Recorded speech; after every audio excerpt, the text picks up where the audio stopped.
Chapitre 5 de l'atome à l'élément chimique.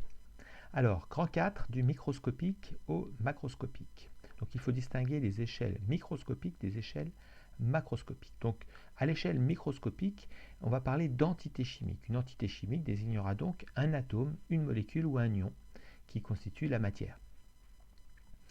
À l'échelle macroscopique, on va parler d'espèce chimique. Une espèce chimique sera donc constituée d'un nombre très élevé d'entités chimiques, toutes identiques. Donc cette espèce chimique sera définie par le nom des atomes, des molécules ou des ions qui la constituent. Par exemple,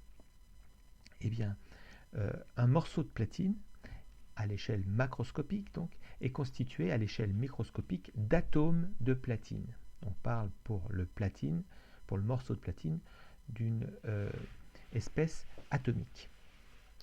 Une goutte d'eau est constituée d'un très grand nombre de molécules d'eau.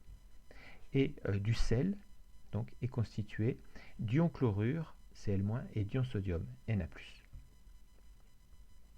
Voyons maintenant l'électroneutralité de la matière. La matière est neutre électriquement. Donc, pour les espèces atomiques, c'est-à-dire constituées d'atomes, c'est très simple, un atome étant électriquement neutre, les espèces atomiques sont neutres électriquement. Pour les espèces moléculaires, comme par exemple l'eau, une molécule est constituée d'atomes. Et donc, les atomes étant neutres, une molécule est neutre électriquement. Donc, les espèces moléculaires sont également neutres. Enfin, pour tous les composés ioniques, un composé ionique est constitué d'ions. Un ion monoatomique est un ion qui est formé à partir d'un atome. Alors, il existe deux types d'ions. Il existe d'une part les anions. C'est un atome qui a gagné un ou plusieurs électrons. Il est donc chargé négativement.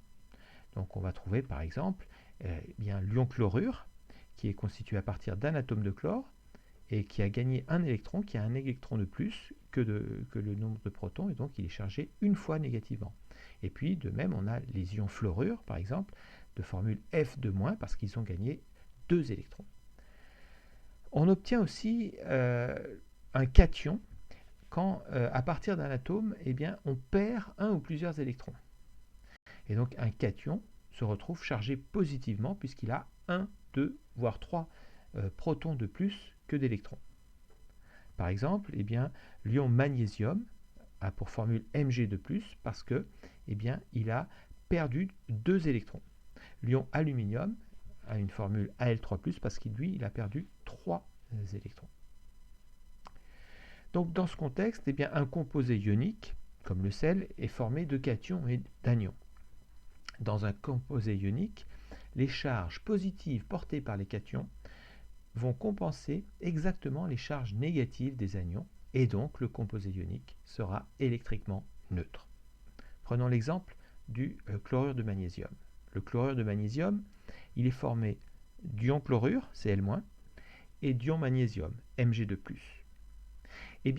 Pour que les charges portées par les anions compensent exactement les charges portées par les cations, il faudra 2 fois plus d'ion chlorure que d'ion magnésium. Et donc la formule du chlorure de magnésium sera MgCl2.